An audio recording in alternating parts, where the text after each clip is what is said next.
j'ai été confronté plusieurs fois à des situations, notamment à des dates, après avoir été guéri, cela dit, où les femmes avec qui je communiquais se sentaient challengées, vraiment beaucoup challengées, c'est-à-dire trigger notamment, mais aussi face à un cas où elles avaient l'impression que j'étais arrogant, là où je ne démontrais pas particulièrement d'arrogance, dans le sens où je n'essayais pas du tout de me mettre en valeur, mais simplement j'expliquais de manière très claire, nette, certains aspects de ma personne sur lesquels je travaillais, desquels j'étais particulièrement content.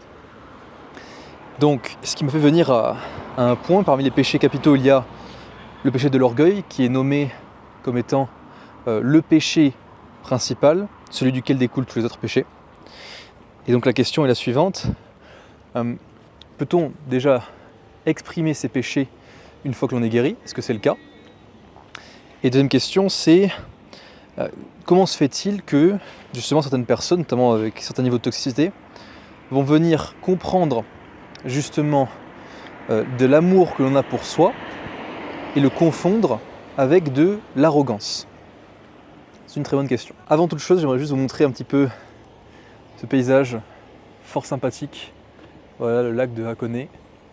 On peut voir le bateau au loin. Et tout autour, on a la verdure, la forêt. Donc plutôt sympa. Voilà, c'était juste pour vous montrer. Maintenant, pour le sujet principal, donc par rapport à la question des péchés, de l'expression des péchés, ce que j'ai pas remarqué déjà, c'est lorsque l'on en vient à guérir, je l'ai déjà plusieurs fois mentionné, mais on éprouve beaucoup moins de désir charnel notamment, mais aussi de désir par rapport à d'autres choses. Notamment, on va beaucoup moins se mettre en colère, on va être beaucoup plus calme et composé habituellement.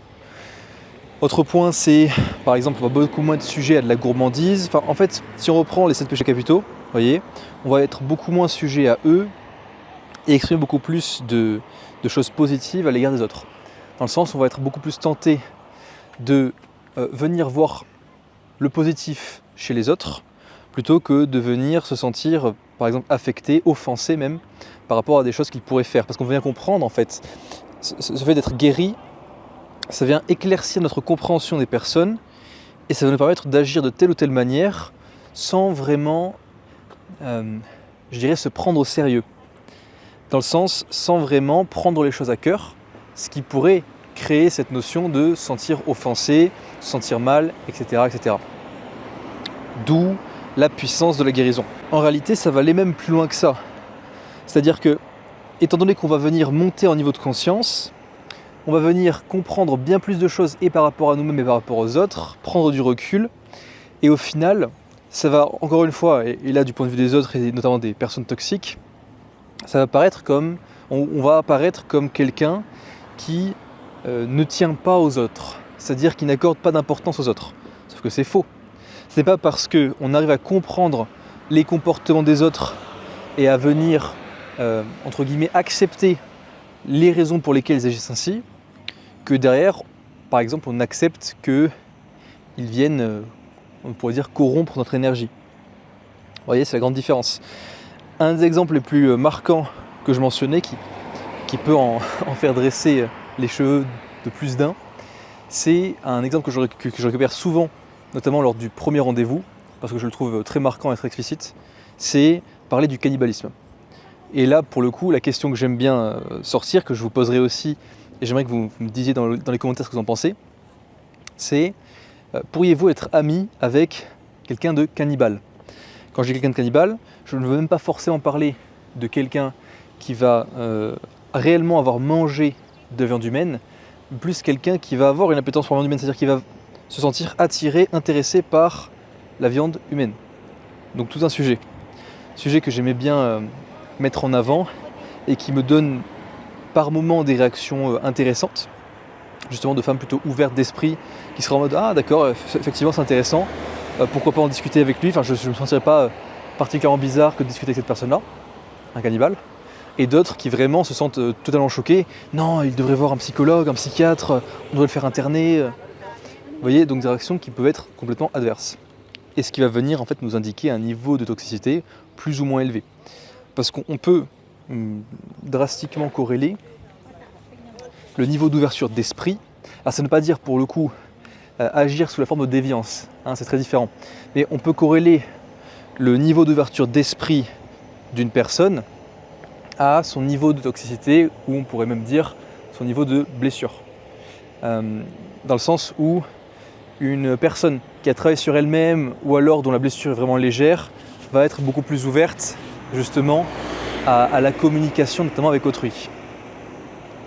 Et c'est là où il ne faut pas différencier le fait d'être capable de tout, dans le sens, ce qu'on pourrait marquer, ou ce qu'on pourrait se dire, et à juste titre, parce que ça pourrait être intuitif, c'est par exemple une personne qui va être très débridée sexuellement.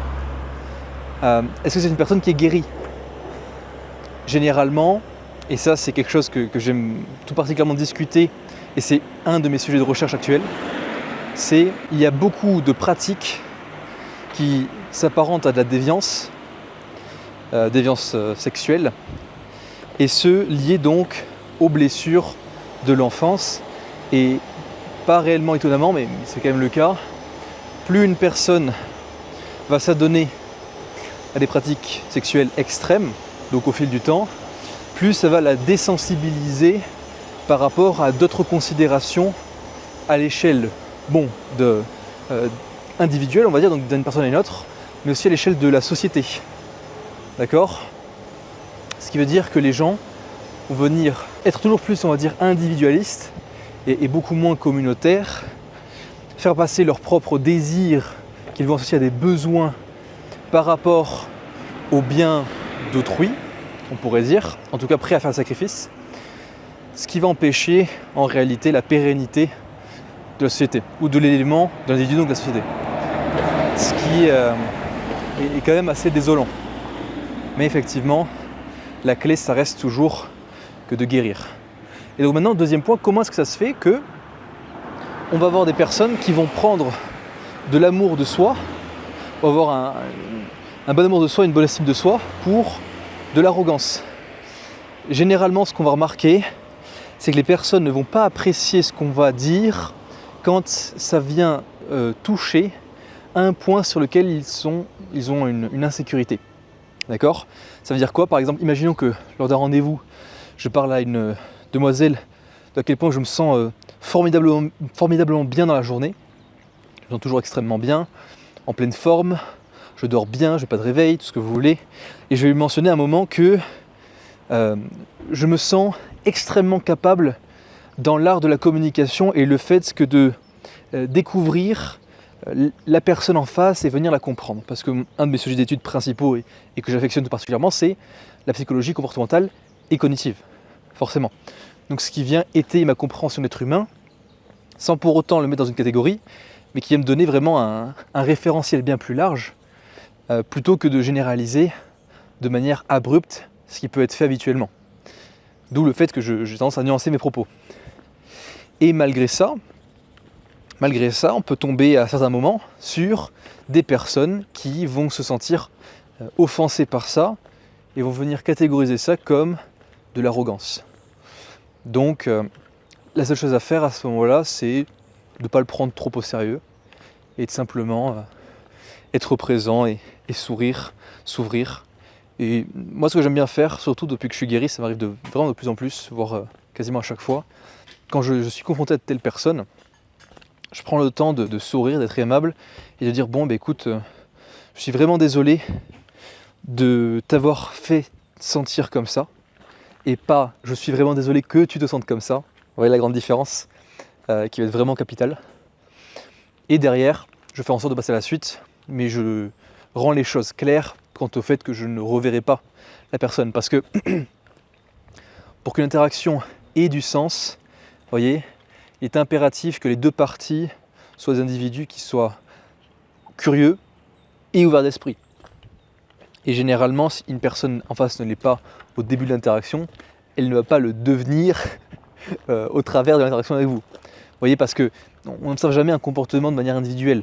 D'accord? Un comportement, c'est toujours l'accumulation d'expériences passées qui fait que ce comportement est visible, observable dans le présent. Donc, Belle lumière ici.